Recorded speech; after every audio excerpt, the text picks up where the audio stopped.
आज की वीडियो में हम लोग पेटेंट के बारे में बात करेंगे कि पेटेंट क्या होता है, इसके क्या क्या यूजेस हैं और पेटेंट से किसी को क्या क्या एडवांटेजेस मिल सकते हैं। एक पेटेंट इन्वेस्टर को एक प्रॉपर्टी पे सोवेरियन अथॉरिटी ग्रांट करता है। ये ग्रांट इन्वेस्टर को एक पीरियड ऑफ टाइम तक पेटेंट प्रोसेस, डिजाइन और इन्वेंशन के कॉम्प्रिहेंसिव डिस्क्लोजर के बदले एक्सक्लूसिव राइट प्रोवाइड करता है और ये प्रोविजन फोर्स्ड बाय लॉ है। मोस्ट पेटेंट इंडिया में या इंडिया से बाहर मैक्सिमम 20 इयर्स तक एप्लीकेशन के अप्रूवल के बाद वैलिड रहते हैं। पेटेंट एंड ट्रेडमार्क ऑफिस के अकॉर्डिंग एक पेटेंट किसी भी पर्सन को ग्रांट किया जा सकता है जो किसी भी नया और useful process, machine, manufacturing, composition of matter या और कोई भी नया और यूजफुल इम्प्रूवमेंट किसी की तरफ से इन्वेंट या डिस्कवर किया गया हो, उन सभी को पेटेंट मिल सकता है। पर वो उन कंडीशंस और रिक्वायरमेंट को फुलफिल होनी चाहिए जो कि इस लॉ में मेंशन्ड है। हर जगह मोस्टली पेटेंट 3 टाइप के होते हैं। First, utility patent. इसमें मोस्टली किसी भी इन्वेंशन की वर्किंग, जैसे कि आपने कोई भी मशीन की इन्वेंशन की है तो वो काम कैसे करता है।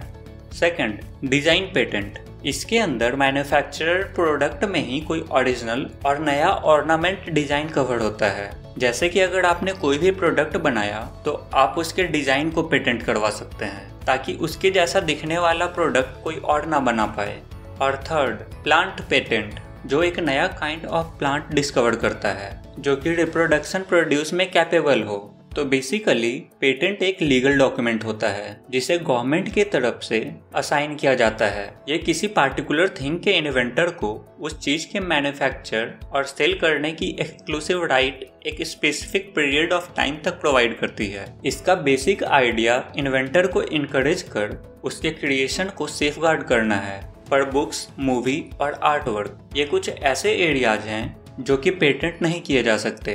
तो चलिए अब कुछ ऐसे पॉइंट्स को जान लेते हैं जिसमें से किसी पॉइंट को फुलफिल करने के बाद कोई भी चीज़ पेटेंट हो सकती है। वो ऑब्जेक्ट बिल्कुल ही नॉवेल और वन इन इट्स काइंड होना चाहिए। इसका मतलब पार्टिकुलर इन्वेंशन बिल्कुल नया और उसका कोई भी एग्जिस्टिंग ट्रेस नहीं होना चाहिए। वो अपने आप में यूनिक होना चाहिए। किसी इंडिविजुअल की तरफ से किसी करंट टेक्नोलॉजी में इम्प्रूवमेंट पेटेंट में नहीं आएगी। वो एक यूजफुल प्रोडक्ट होना चाहिए जो कॉमन पीपल की लाइफ में डायरेक्टली या इनडायरेक्टली वैल्यू ऐड करे। कुछ इन्वेंशन और डिस्कवरी जैसे आइजैक न्यूटन की लॉ ऑफ ग्रेविटी और एल्बर्ट आइंस्टाइन की फॉर्मूला ऑफ रिलेटिविटी पेटेंट के लिए क्वालिफाई नहीं करती। सिंपली इसका मतलब लॉ ऑफ नेचर और कोई साइंटिफिक प्रिंसिपल के लिए कोई पेटेंट नहीं करवा सकता। तो अब कुछ ऐसे एरियाज को जान लेते हैं जिस एरियाज में आप पेटेंट नहीं करवा सकते, जैसे एग्रीकल्चर और हॉर्टिकल्चर का कोई भी मेथड, मेडिकल, सर्जिकल और क्यूरेटिव प्रोसेस जो कि ह्यूमन बीइंग, एनिमल और प्लांट्स को ट्रीटमेंट करने में यूज हो, एक अपग्रेड और डिस्कवरी जो एटॉमिक एनर्जी से रिलेटेड हो। तो अब जानते हैं इंडिया में हम लोग किसी भी इन्वेंशन की पेटेंट कैसे करवा सकते हैं। Government agency typically patent application को हैंडल और अप्रूव करती है जो मोस्टली डिपार्टमेंट ऑफ कॉमर्स के अंदर आता है। इंडिया में पेटेंट एक्ट एक सेंट्रल बॉडी है जो इसके फाइलिंग, रेगुलेशन और एग्जिस्टिंग और न्यू पेटेंट्स में डील करता है। आप कभी भी खुद से ही पेटेंट के लिए अप्लाई कर सकते हैं या फिर आप रजिस्टर्ड एजेंट की भी हेल्प ले सकते हैं। पेटेंट की कॉस्ट की बात करें तो इसमें गवर्नमेंट फी जो कि पेटेंट के फॉर्म और इसके रिन्यूअल में लगती है, और अगर आप किसी एजेंट को चूज कर रहे हैं तो उसकी प्रोफेशनल चार्ज। हमेशा ये रिकमेंडेड होता है आप कभी भी किसी एजेंट के थ्रू पेटेंट करवाएं तो वो ऑफिशियली गवर्नमेंट के साथ रजिस्टर्ड हो। तो चलिए अब पेटेंट रजिस्ट्रेशन के स्टेप्स जान लेते हैं। इन्वेंशन डिस्क्लोजर, इसमें आप अपने इन्वेंशन के बारे में डिस्क्लोज करते हैं कि आपने क्या इन्वेंशन किया है। Second step, patentability search. फिर आप ये सर्च करेंगे कि आपने जो इन्वेंशन किया है कहीं ये पहले से ही तो पेटेंट नहीं किया गया है। Step 3, decision to file and patent application. इसमें आप अपने इन्वेंशन के पेटेंट के लिए एप्लीकेशन फाइल करेंगे। Step 4, patent drafting. इसमें आप लीगल हेल्प ले सकते हैं या खुद से ही आप अपने इन्वेंशन के बारे में सब कुछ डिटेल में डिस्कस कर सकते हैं। इसमें आपको अपने इन्वेंशन के बारे में सब कुछ डिटेल में बतानी होती है। पेटेंट ड्राफ्टिंग में आपको इंडिया में अप्रॉक्स 20,000 to 30,000 रुपये लगेगी। Step 5, filing the patent application. Step 6, request for examination. इस स्टेप में आपकी एप्लीकेशन की रिक्वेस्ट जाएगी और ऑफिशियल्स आपके इन्वेंशन को वेरीफाई करेंगे। Step 7 respond of objections. अगर ऑफिशियल्स की तरफ से कोई भी ऑब्जेक्शन आती है तो आपको उसका रिस्पॉन्स देना होगा।